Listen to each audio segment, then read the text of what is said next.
Cool. And yeah, we're off. I never get tired, honestly, of seeing that video, which is very self-indulgent as a founder, but I'm very, very proud of it. Thank you so much to everyone for coming. Really, really delighted to have you here. I'm Pete, co-founder and CTO of Instant.io. I'm here with my co-founder, Chris, and a number of people from the team as well.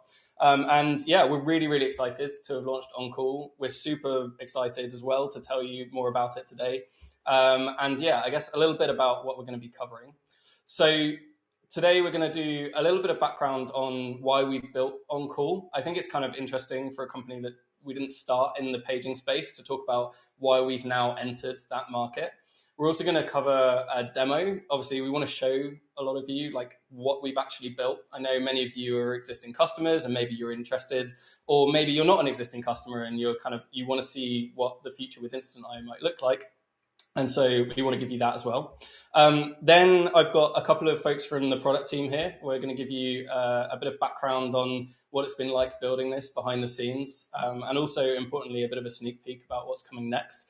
I know lots of people will be excited for that. And, we obviously want to hear from you as well. So we've put aside some time at the end for a Q&A. We're going to be joined by Chris, myself, Megan, and Rory from the product team, and we'd love to answer any questions you folks have. This is the first event we've run like this, so bear with us. But without further ado, I'd love to actually talk about a bit of the background of why we've built On Call in the first place, I guess. So I guess we're really, really proud of what we've built for a number of reasons, but it wasn't where we originally started.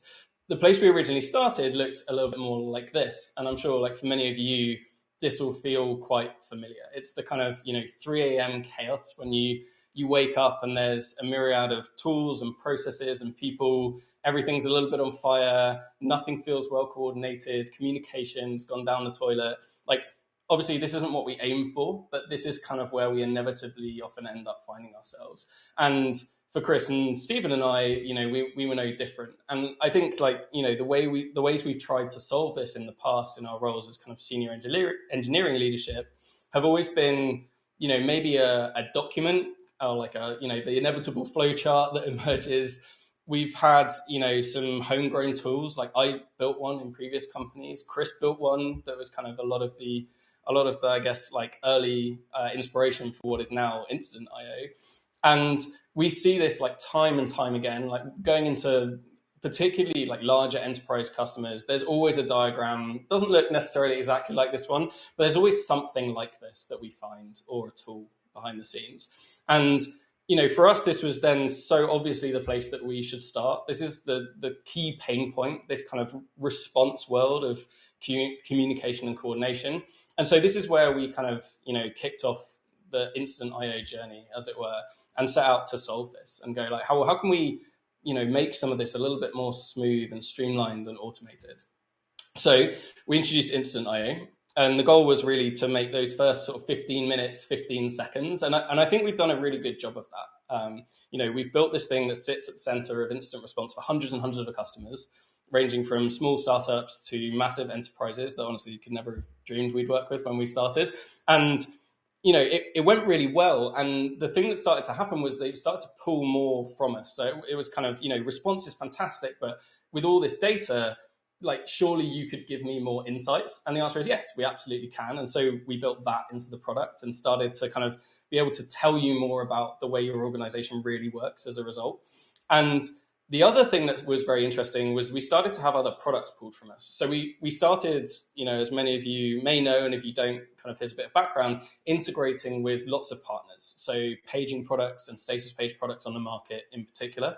And, we did a really, really good job. And actually what started happening is people started not using these tools quite as directly, but instead using them through us. And to us, that was really, really interesting because, surely they want to use those tools directly. And actually the answer is no. You just want one thing when you're doing that 2 a.m. incident or kind of trying to resolve a problem.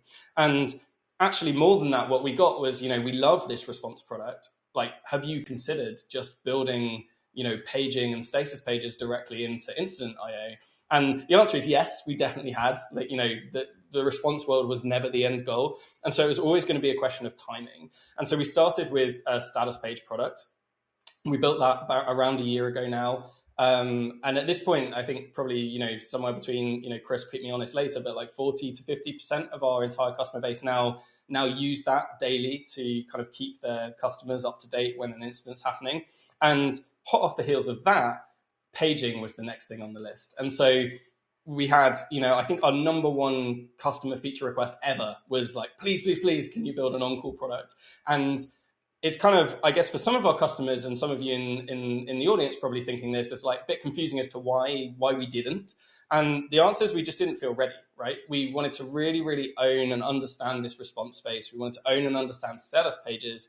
And, we didn't feel, when we were a tiny team of 10, that we were ready to kind of build something to the degree of, reliability, maturity, and polish, frankly, that we'd need to in order to kind of put something into the market we were really, really proud of.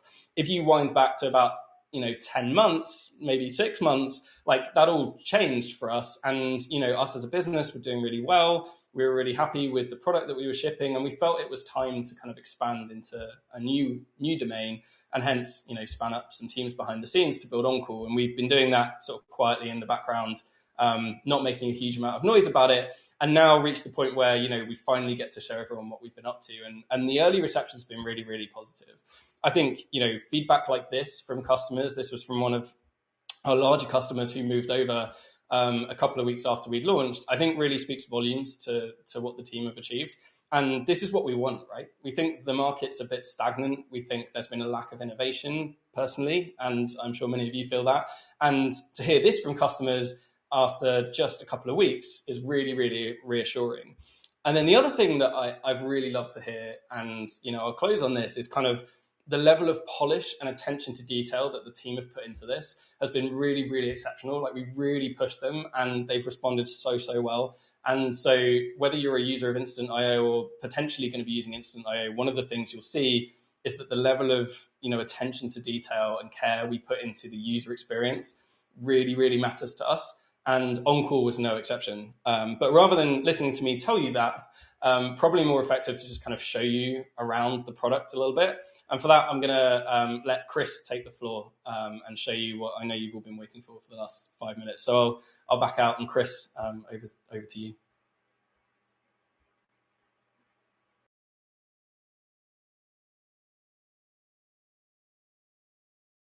Hey folks, absolute pleasure to be here, able to give you a sort of full demo end-to-end of what it looks like to use Instant.io On-Call.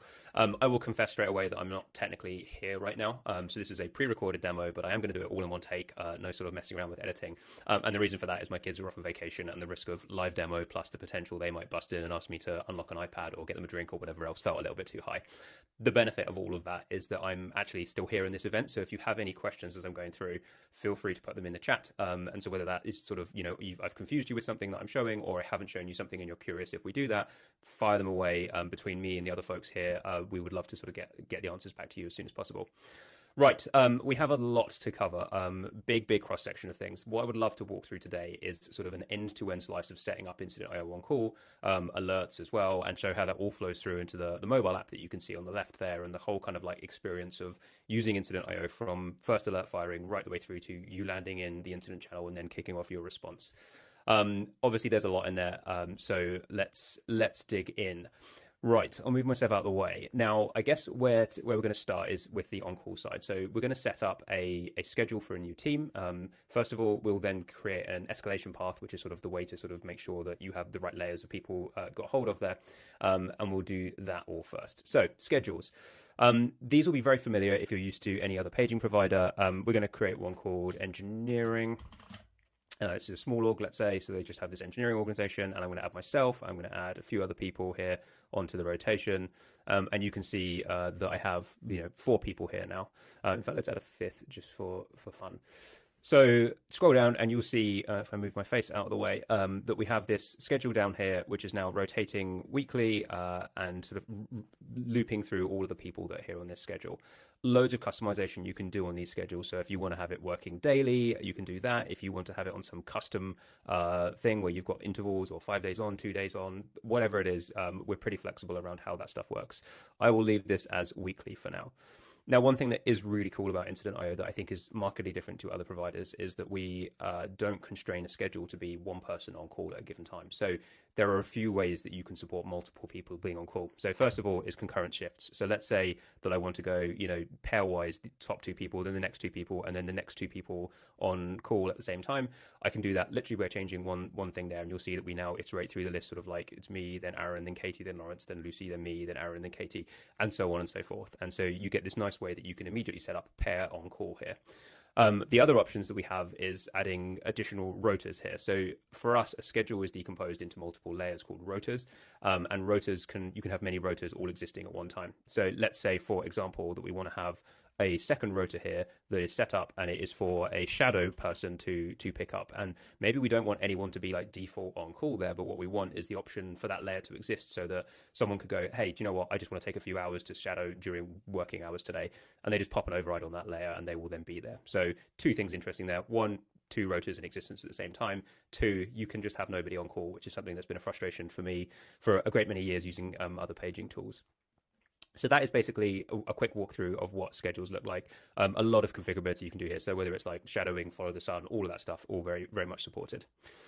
Nice. So that is what a schedule now looks like. A few things you can do that's really cool with schedules: connect them to Slack groups. So if you want to have the rest of your organization able to interface with this like engineering on call person, but they don't want to go and look things up in the Internet IO dashboard, they just want to like at a Slack group, you can connect a Slack group right here, and we will then manage who is in that group on an ongoing basis. So as shifts change or people are overriding, we will move them in and out of that group, which is something that I've certainly written many, many times as like a little hacky script on the side. So it's nice that it's kind of supported out of the box here. Nice. Right. That is a schedule. The next thing we're going to want to set up this team is an escalation path. So this is, if you're familiar with other paging providers, this will be something that you are also familiar with. So essentially we get to configure multiple layers. So our first layer here will be the engineering schedule. And then after 10 minutes, maybe I want to get hold of, an individual person who maybe is like the manager for this team. And we'll give them 10 minutes to acknowledge, and then we'll loop around multiple times. So brings this sort of all together that you can have like very, very high confidence that the right people, or at least somebody, will be gotten hold of at any given time when an incident happens. Nice. I don't think a ton more to dive into there, other than that we can have as many arbitrary layers as we want. We can do combinations of schedules and people, all that kind of fun stuff. Nice. So at this point, we now have a on-call rotation. We now have an escalation path, and with a bit of luck, we should now appear in this mobile app that we have another escalation path. So you can see that engineering one that I'm currently on call for, and it tells me exactly when. That has now updated. So these two green cards at the top are basically all of the escalation paths that I'm currently on call for. Really easy way to sort of see that stuff at a glance. So that is broadly on call in a nutshell. Tons more we could go into, but I will sort of spare you all of the great in-depth stuff there. Nice. Next place we want to go. So we could at this point just page people, right? And that would be an on-call rotation where we can do manual escalations. Most organizations are going to want to connect people who are on call to automated alerts that are happening across the organization. And so Incident.io supports the ingestion of alerts and events from pretty much anywhere. So if we jump into alert sources, which is like your way to configure the things that can send alerts to us, a bunch of things we can do here. If we go to new alert source, you'll see we support out of the box like a ton of providers already. So the Datadogs and Google Clouds and Grafanas of the world. So if you want to just connect your system in really quickly, we have all the common formats all sort of done for you. We have a few other integrations which are interesting here, like this email one. So click this and you'll get a custom email address that you can send emails to, and that will then sort of appear as an alert within the platform. So useful for maybe like support, urgent support things. So if you want to give that out to like enterprise customers or something, you can do that, and that will then sort of flow through and trigger on call as well. In this case, for testing, we're going to create an HTTP alert source. So this is like the Swiss Army knife alert source that we want to use here. And what we get is sort of the configuration here of like setting this thing up. Now I'm just going to drop this into something over here.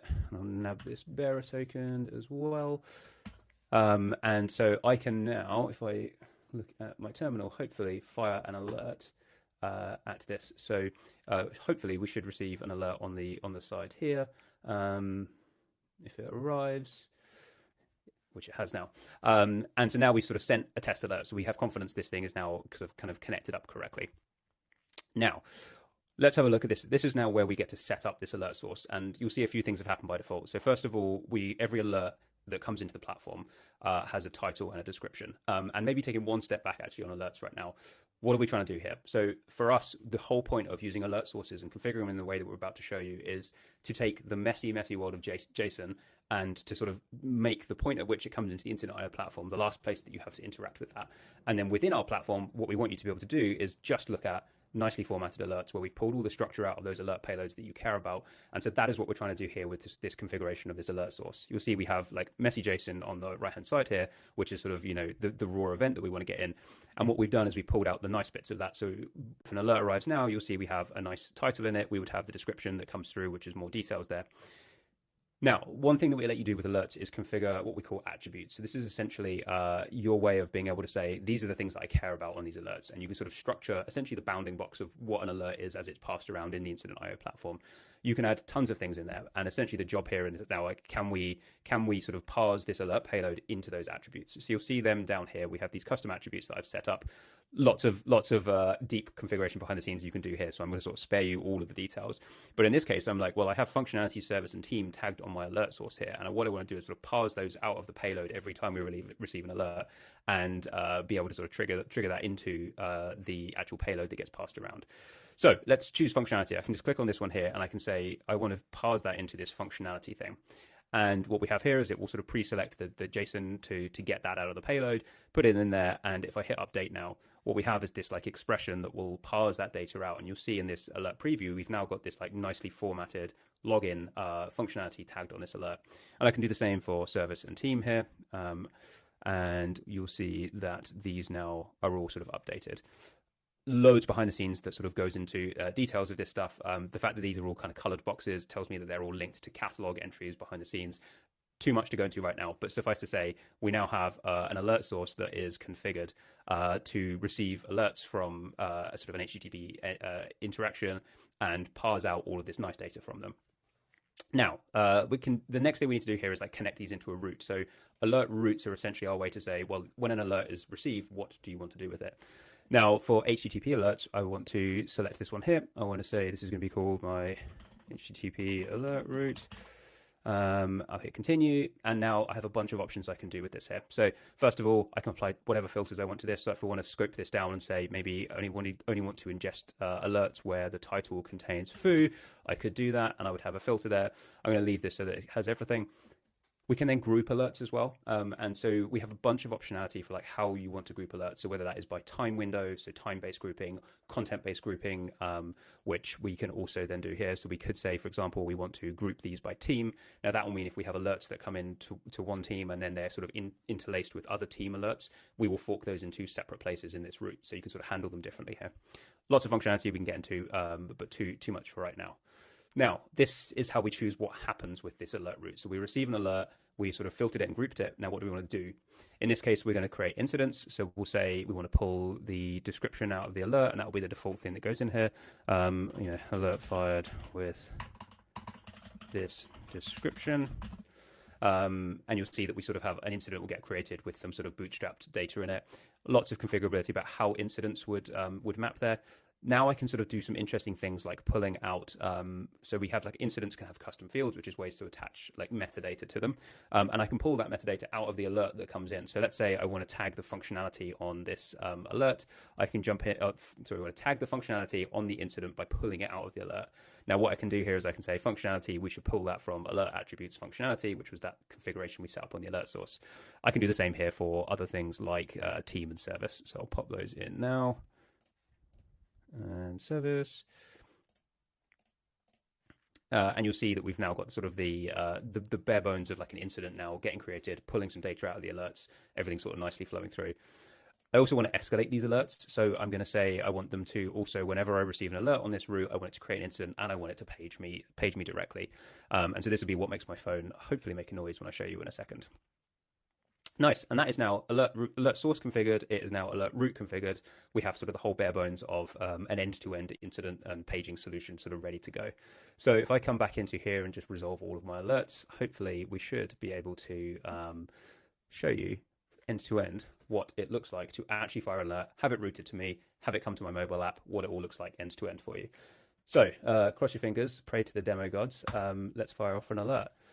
So fantastic. The alert has arrived. A few things have now happened. First of all, I've been paged. It has not made a noise on my phone because it's plugged into my computer, but it would be at this point sort of making lots of noise. Now let's get into the headspace of like, it's 2 a.m. What am I doing? Like, how would I actually be responding to this? So first thing first, I would jump into my mobile app. I would be looking at this and being like, what is actually going on? Now, a few things that are really nice here. First of all, really clear to see what the alert is on this this top red tab here. But I can also see now where I am in the kind of escalation path. So it's telling me I have 9 minutes to sort of look at this, to digest it, and then sort of make a decision about whether I can acknowledge it or not. Let me move myself out of the way. So yes, you can very clearly see that in 9 minutes, this will escalate to level 2 of engineering, which is just helpful context to have as an on-call responder. The other thing that's really interesting and useful here is that we have at the bottom here this functionality service and team. So because we've done that work in the alert source configuration to pull out that data, I don't have to look at messy JSON. I don't have to sort of apply too much thinking here. I just have this information immediately at my fingertips, and I'm sort of primed, ready for what I'm about to go and jump into. So in this case, I'll acknowledge that alert, and I'll be taken to this screen where I can sort of see the bare bones of this triage incident that's been created. That is pretty much all I would do when I'm sort of, waking up and trying to actually sort of acknowledge this thing. Now, at this point, what I would do on the way to my laptop is probably get there and then immediately open Slack. I wouldn't be on the incident dashboard. That is not just a realistic thing that people do. People are immediately like, how do I get into the place where I get to communicate about this and sort of get responding to it as well? So you'll see when I open Slack, I have been invited into this incident channel. I have all of the sort of information here at my fingertips as well. Let me zoom in so it's a little clearer. There we go. And I now have an incident sitting here in triage. I'm going to accept it because this looks like a serious thing that I want to actually look at. I can change the details here if I want to and go for it. And now I'm immediately into incident firefighting mode. I haven't had to do anything. I've pushed one button to acknowledge an alert, and I'm now fully primed, ready with a channel that I've been invited to. Everything that happens here. If I was to have like other complex things I wanted to do about my incident response, so firing workflows, all those other sorts of things, notifying other people who've subscribed, that would have happened for me. Very, very little I need to do, and now I have the full power of the Incident.io platform at my fingertips to sort of get going with this response. So I think a ton of useful things to dig in to sort of look at there. You can see as well, just to sort of highlight, these custom fields on this incident have been set. So I've got this functionality, account, and service. So we have a ton of useful information there as well. And I think you'll agree, like a pretty seamless and nice experience for sort of someone to be on call.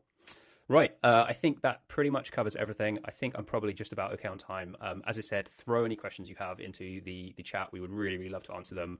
And if you are curious to see more and have want to go and dig a lot deeper, you can sign up for demos on our website. We'd be really happy to show you around. Thanks so much, folks. Enjoy the rest of the event.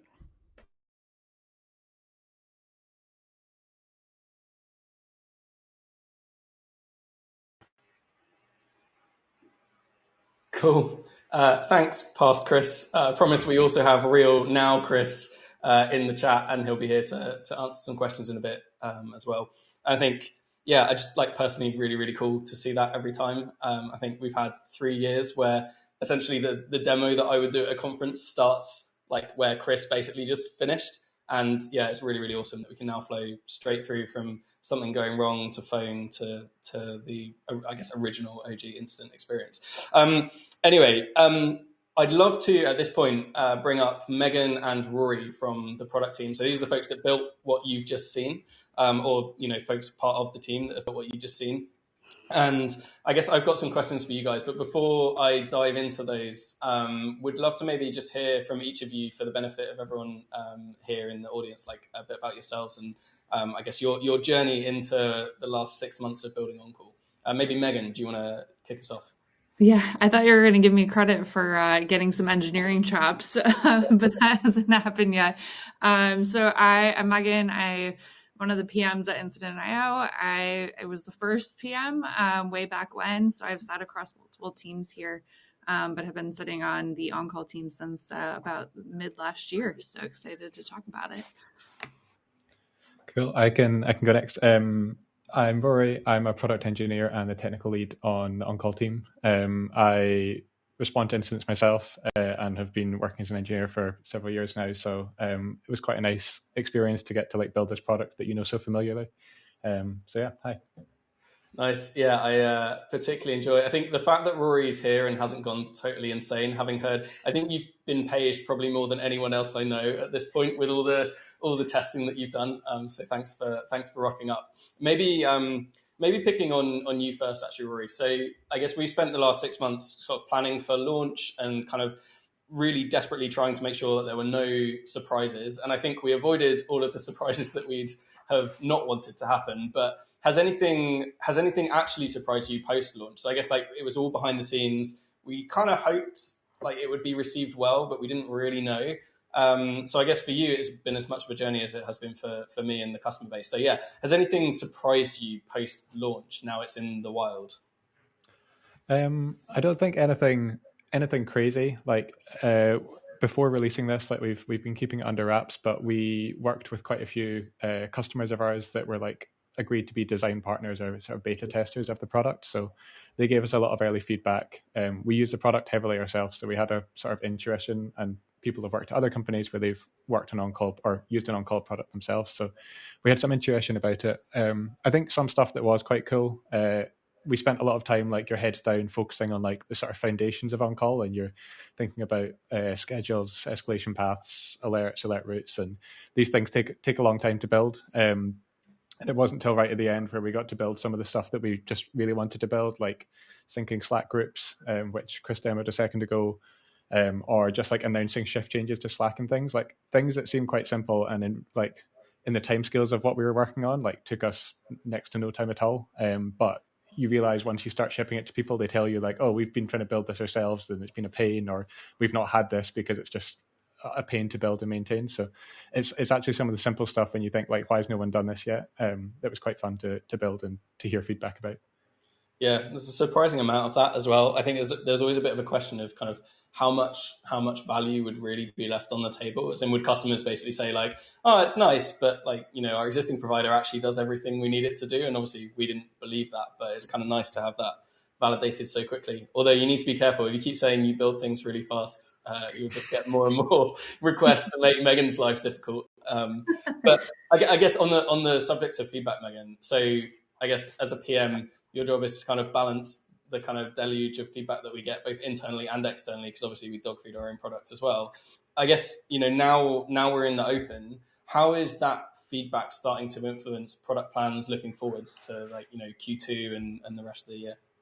Yeah, I think generally like we've gotten feedback really kind of in like three different buckets. I think one, we've seen a lot around, I have this like crazy schedule or escalation path that I've used at my organization for years. I want to create it, but also can you make it easier for me to create this stuff? I think a lot of times folks that have used existing tools in the market, you've had to done like a lot of weird or wonky workarounds to make that happen. So we do get a lot of requests that are around that. Also, like we've obviously worked with a lot of our existing customers, so they're really curious about like how can I make my existing like response or incident management tooling with Incident.io work even harder with on-call.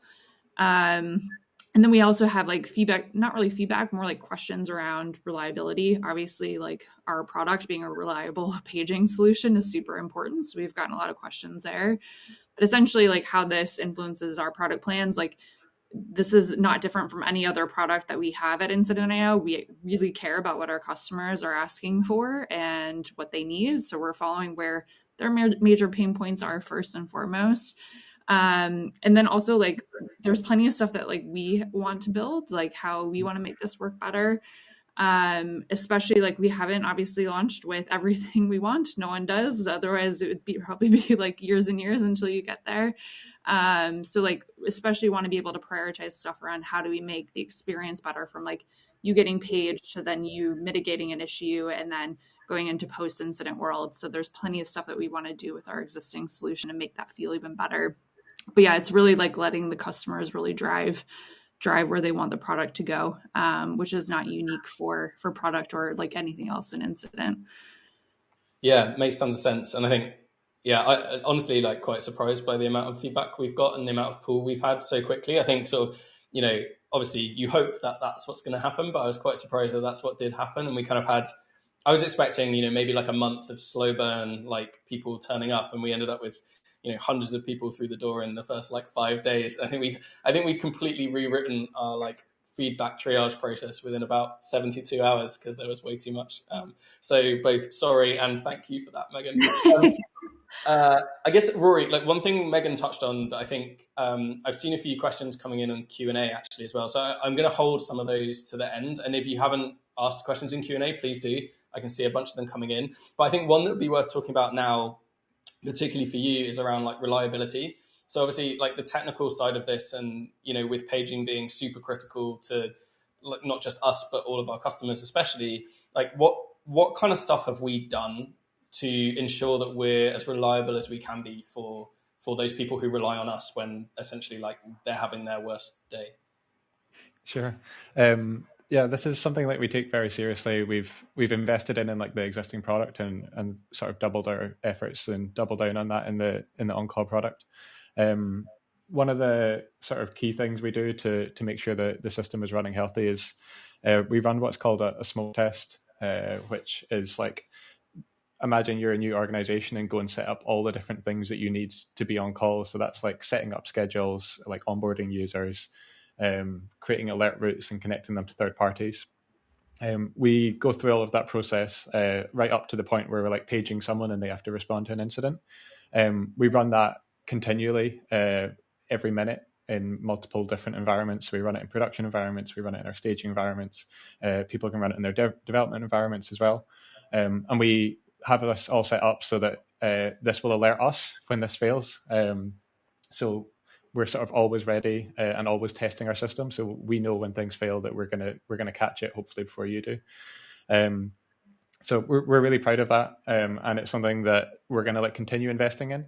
In addition to that, we've done a bunch of other like less technical and more like human things. So we've run a bunch of what we call game days, which is like taking our team that will be on call for our on-call product and taking them through like virtual incidents effectively and seeing like, if we break this thing, how are you going to respond to that?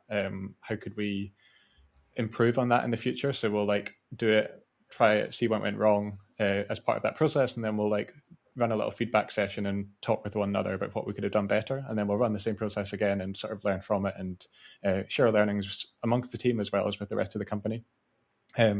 So we've done some of that stuff. I think this is not just like a do it once and then ship the product though. So it's something we're going to keep investing in and we take very seriously. Nice. Yeah, and it's been, I think, like really, really impressive, honestly, from my side as well. Like part of my job previous to Instant I was running this stuff, honestly, and whether it was observability or the game days and kind of getting folks ready for big launches or like particularly high traffic periods. And I've been really impressed with what you guys have been up to there. I think we're planning to write some more about that as well, right? We've got some blog posts in the works on what we've done. So for those of you who are interested in that, sort of watch this space. I think Rory and crew have some stuff coming out quite soon, which would be good. I guess like Megan, one of the things that I know we are aligned on this, and so it's a bit of a like layup, but like one of the things that I've often had run-ins with my PMs on is kind of the stuff that Rory's just been talking about. So, you know, pushing for reliability or investing in observability or resilience or, you know, investment work, I guess it often gets described as. Like, as a PM, how have you found prioritizing that on a product like this, if that makes sense, where it's kind of a little bit more like it's part technical investment, but it's also a core part of the product itself? Like, how do you see this from a product perspective? Yeah, I mean, to be honest, this is really quite easy and a bit of a no-brainer. I mean, the reality is like if an on-call product is not reliable, if you don't think that this is going to wake you up when stuff is going wrong in the middle of the night, you're not going to buy it. So this is actually quite easy to be like, actually, this is number one priority for us. So any sort of investment, which we spent a lot of time before we went to market, we'll continue to spend time as we continue to build on the product. This is first and foremost like what we're prioritizing. So it's actually quite easy. And then, I mean, to be honest, it's also easy because the team is really invested in this as well. So they're pushing for this as much as I am. It's not coming from one direction only. Like Rory has mentioned, you mentioned, most of the team has either been on call, they've managed on-call programs. And so we all are in this boat of like, we get it. And like the sexy feature stuff that like, we know that PMs tend to ask for, like, it doesn't matter if the product doesn't work or it isn't doing the thing that you expect it to do. So this one's actually quite easy to prioritize. Nice. The answer that I and I'm sure many other people were hoping to hear, but thought it was worth discussing.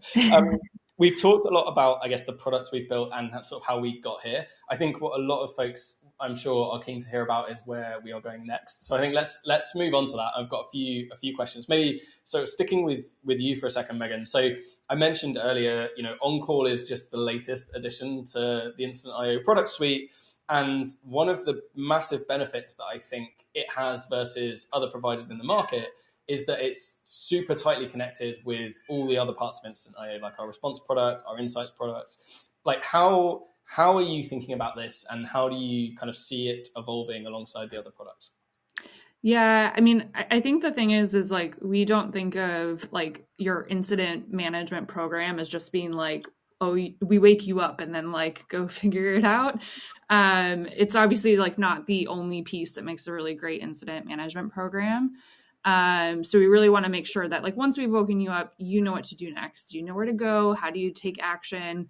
And then also make it really easy to mitigate those issues along the way. So I'm quite excited about stuff around how do we extend, like I kind of mentioned this a little bit earlier, is like how do we extend the stuff that we've already built in our product and make and like superpower our on-call program. So an example of this would be we launched last year our catalog product, which is basically like an internal representation of how you structure your organization. So you might have it backstage, or maybe you have a homegrown tool that shows which teams own which services and features. And you can put that in our system. And we use that today to help with like a lot of our automations, but you can do really cool stuff around, like, I know Chris couldn't really do this in the demo, but like you could do manual escalations within an incident. And it's fine, like, you know, in our team, like I know exactly which engineer I might want to escalate to. But if I'm a part of a huge organization, I might not know what an escalation path is or who I need to escalate to. But you can use the catalog to do some really cool things, to be like, this feature is owned by this team and this is the escalation path that they have. And instead of making a customer success person figure out what all those things mean, all they need to know is which feature is broken, and then we'll do the rest. So I'm excited about how we can like really leverage some of these things to make it a lot easier to not only get to the right people, notify the right people, but then you can respond a lot quicker. And then additionally, like we, you know, Pete alluded to some of the insights work that we've done across our solution. Like we can now tell the full end-to-end story from like what thing broke, who did we page, and then what happened during the incident and post-incident. So there's just like a ton of stuff that we can do to help like really like superpower your incident program.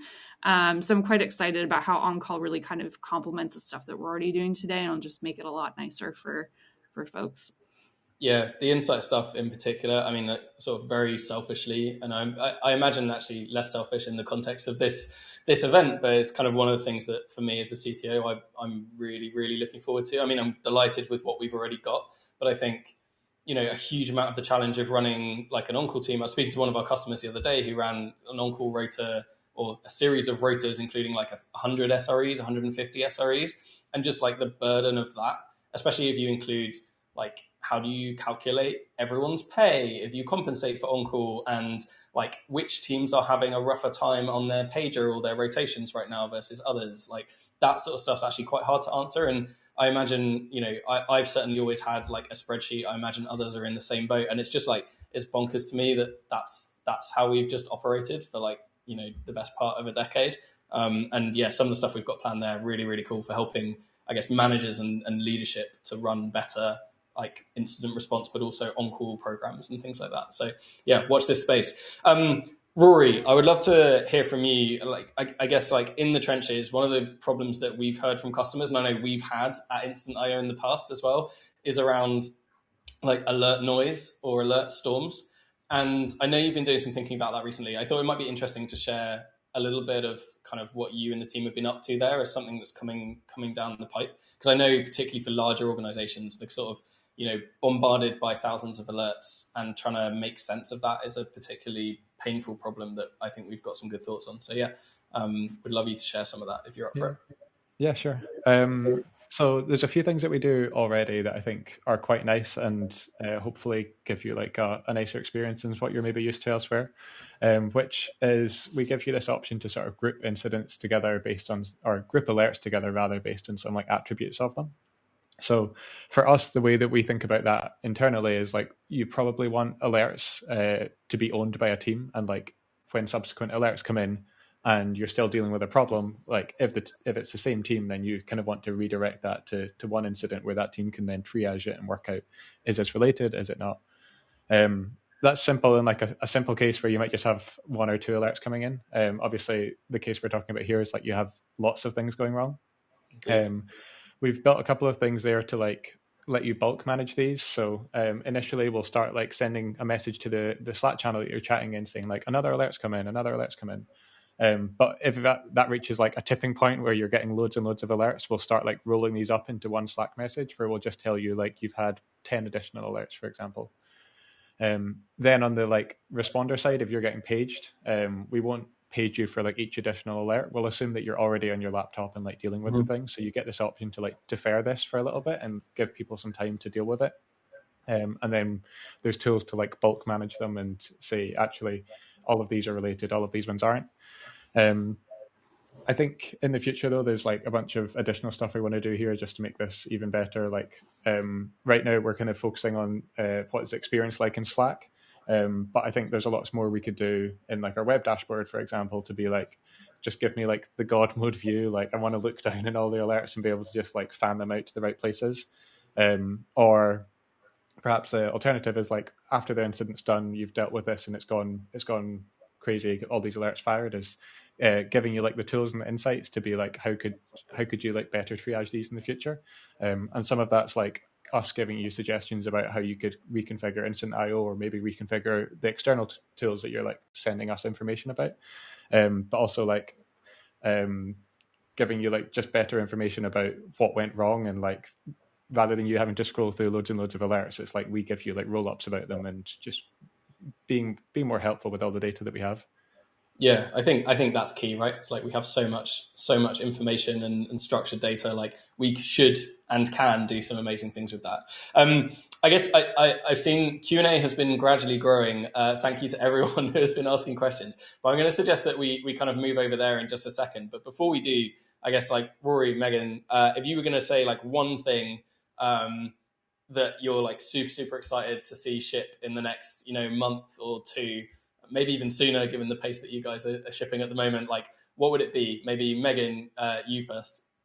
Yeah, I mean, to be honest, I'm really excited about what we can do for some of like our on-call managers or engineering managers.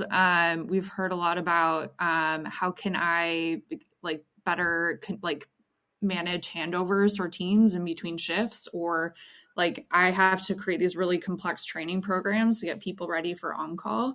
And I think there's like a lot of stuff that we can do there. We're quite excited to dig in and do some investment to make lives easier for these types of folks. So I'm excited. Stay tuned in that area. Nice, me too. Please build things for me. But yeah, exactly. What about you, Rory?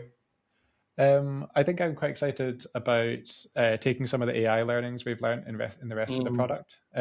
So for those less familiar with it, we do some fairly recently, we shipped some nice features where we will automatically suggest follow-ups after an incident is closed, which are like things that you can export to your issue trackers like Jira or Linear. Based on the chat in a Slack conversation, we'll use AI to like automatically suggest those. And I think doing similar stuff with alerts would be super valuable. So an example that I've had at a previous company is you get alerted about things and the observability platform that we were using gave us these like janky, horrible looking alert titles, and you would eventually get phoned and you would be told like all this rubbish down the phone and you end up just hanging up and press acknowledge as soon as possible.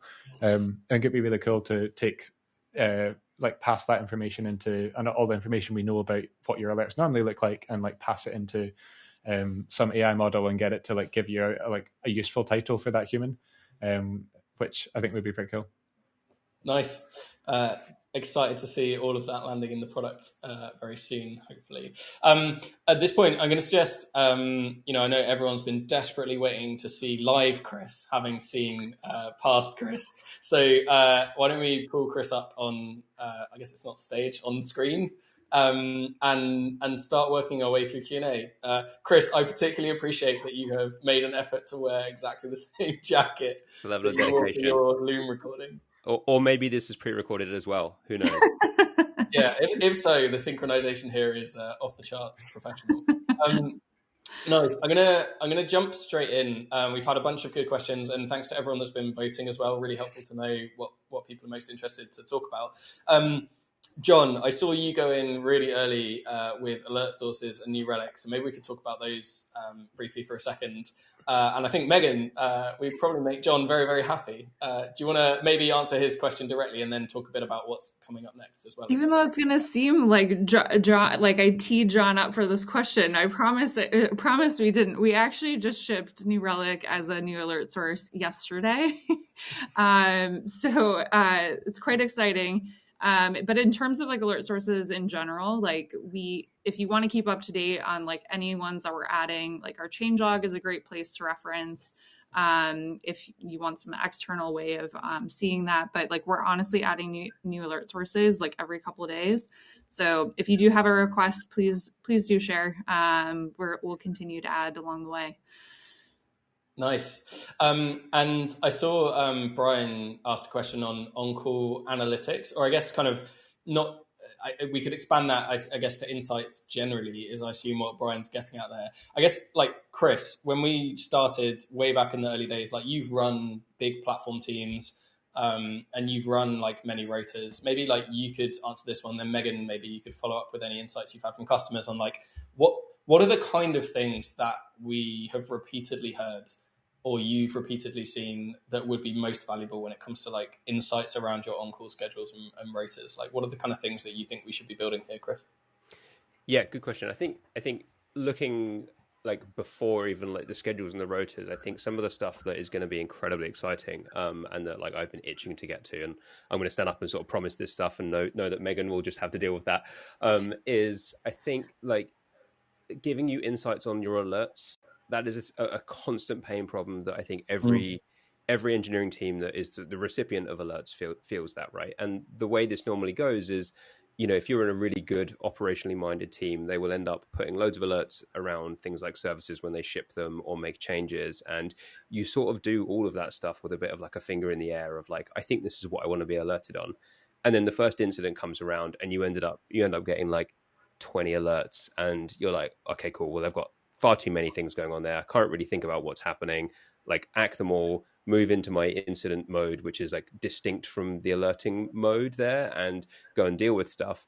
And I think that is where we're going to be like very, very uniquely placed to deal with things here, in so much as we will know every single alert that comes in, but not just that, we will know what you're doing with those alerts when they do come in afterwards as well. So, you know, imagine what you can do with that, right? So first of all, there is all the basic analytic stuff. And I sort of don't say basic in a way to sort of diminish its value, but it's the obvious things that you want to do, like how many alerts, which ones are most troublesome, you know, how often, which ones correlate and coalesce and fire together. But the really cool stuff is like, imagine a world where an alert comes in and we can already suggest to you what you should do about that alert based on what we know from previous incidents. So again, we have this like AI platform core component with now. And so imagine a world where we give you 5 bullet points on like last time this fired, you know, they went and looked at this dashboard, right, did this, made these changes, this is the thing. And like that would be absolute like God mode for someone who is like responding. Like imagine it's 2 a.m. and that's what you get. Is not like something's broken, but it's like something's broken. Here's probably what you should do. So it's like get to this very live kind of runbook sort of side of things. So yeah, I think that's a few things. I don't know if Megan has any other thoughts of like actual things the team have been thinking about. I mean, we get a lot of requests around like what additional stuff we're going to do here. I mean, so in our existing Insights product, like we have our pager load. If you've used existing tools, so you can see who's getting paged. But I think it's like, how do we take that to the next level? How do I know, like, if I am an engineering manager, how do I know that my team is healthy? They're not staying up all night because they're getting paged incessantly. And I think part of this is a little bit what I was just mentioning, where I'm quite excited about. Like, if we talk about how do we help with better handovers and with training programs, how do we know like you're shadowing in a way that gets you ready to truly be on call? Like being able to provide that level of insight, I think is going to be really, really helpful. So that's why I'm excited about some of the features that like Rory has mentioned, and you know, I've mentioned the team has been discussing, and like the additional insights that you'll get off the back of it. So it'll be obviously a continued journey to get more and more stuff in there, but there's plenty of stuff we want to add in insights. Yeah, I think it's one of those things where like when we started the company, we probably didn't even think about a lot of this stuff. I mean, we experienced the problems, but you kind of don't realize just how much more room there is for improvement and innovation on this particular product space. And I think yeah, it's been really cool, sort of, I guess, building the basics at this point where, I think we could go toe to toe with most of the other providers pretty happily, and we've still got a huge amount left in the tank. So yeah, awesome. Thanks, guys. Question from Peter D was, can schedules be configured as mutually exclusive to automatically ensure that someone isn't on call for more than one of them at a time? Sort of a little bit more of a technical one, but I think maybe Rory, you could take this one if you're up for it. Yeah, it isn't something we currently do, but we have been thinking about, I think, a similar set of problems that we'd like to tackle at some point. What we've been calling internally is like policies around schedules and escalation paths. So it's a thing where we might give you the option as like a manager of an on-call program to like enable toggles like this, so that you say, actually, I want these people to only ever be on one schedule at a time. Or maybe you want your escalation paths to require that you always escalate within, I don't know, 5 minutes, for example, and always repeat rather than trying it once and then failing. I imagine there's a bunch of stuff there, like we've sort of speculated about it ourselves, and I don't think it's the kind of thing that varies massively between different companies and like the security sensitiveness of those companies, or maybe the size of the companies. So I think it's one that we'll be asking for a lot of feedback on when we do pick up. So yeah, please send more feedback if you have any. I think one zooming out, I think if you look at this kind of feature request and a bunch of others that we've got from customers and earlier adopters, I think the general way that the market has been for like paging solutions is that a bunch of companies like the PagerDuties, the OpsGenies, the Victrops, they kind of built paging engines and they never built a product on top of it, or they had limited investment into actually building a product that solves real problems. And I think this is the kind of stuff that I'm honestly most excited about. And it took a long time to build the engine and to build it reliably, and it's important that we get that right. But what's super exciting is all of this stuff that we can do now that we have that kind of open. And Rory's alluded to some of the things. There's just a bunch of other things that we have in the back pocket that are going to be, I think, just like great product additions that will make this feel really good and ergonomic for people who are actually dealing with on-call. Yeah, enjoying all the suggestions in the chat about exactly that as well. Getting some free feature ideas as we go. Keep them coming. I say, customers definitely get priority here, so definitely one to reach out about. I guess moving on. So people are voting and the questions are moving around on my screen. It's a fight between the top ones. One from Raphael, which I think is interesting and probably worth talking about. Rory, I'm going to come to you with this one, is around like how do we have the on-call feature kind of working for us in a way where it still works when the Instant IO platform is 100% down, which is obviously a bit of an oxymoron, but I know I remember spending a lot of time with you folks early on saying that it's a non-negotiable that we are dog fooding our own products. I refuse to put a product in the market that I wouldn't run my own team on. And so that was a hard requirement, is we have to be using our own product. But we then have the yes, but what if in the absolute worst case scenario, we go totally down? And I guess maybe just it would be interesting, I think, for folks to just touch briefly on that, because I think it was balancing that with, we still need to be able to respond when stuff goes wrong. That was one of the early challenges. But yeah, maybe you could just give some behind the scenes tidbits briefly on this, and then we've probably got time for one more question after that before we wrap up. So get your votes in. Cool. Yeah, before we had our on-call product, we used another paging solution, and that continues to be the case today. As Pete said, we're heavy dog food. We heavily dog food, as in we use our own product all the time. So we've built some sort of stuff just for ourselves so that we can use these two products alongside one another.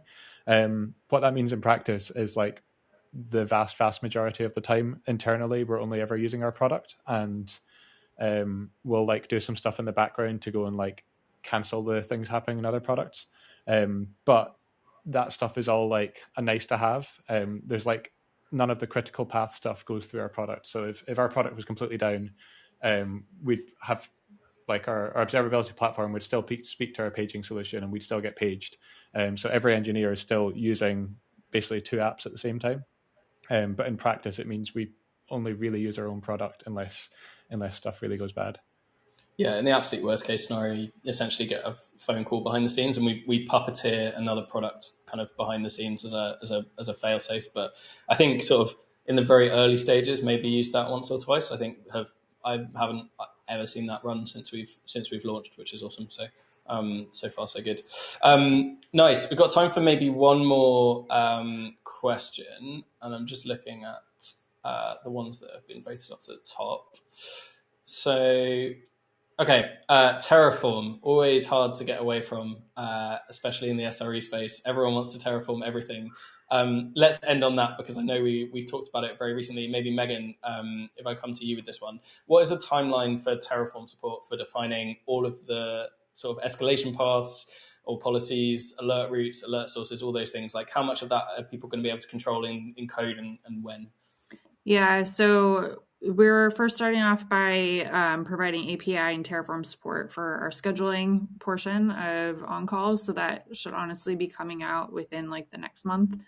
And then we'll be looking at adding escalation paths and alert routes to be Terraform support as well shortly after that. So basically it's coming. I know everyone's very keen for it.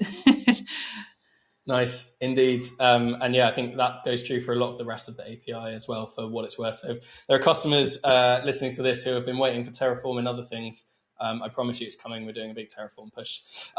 Sadly, that is all we have time for. So I'm going to call that a wrap. Megan, Rory, Chris, thank you very much for answering all those questions. Apologies for all the questions that we didn't manage to get to.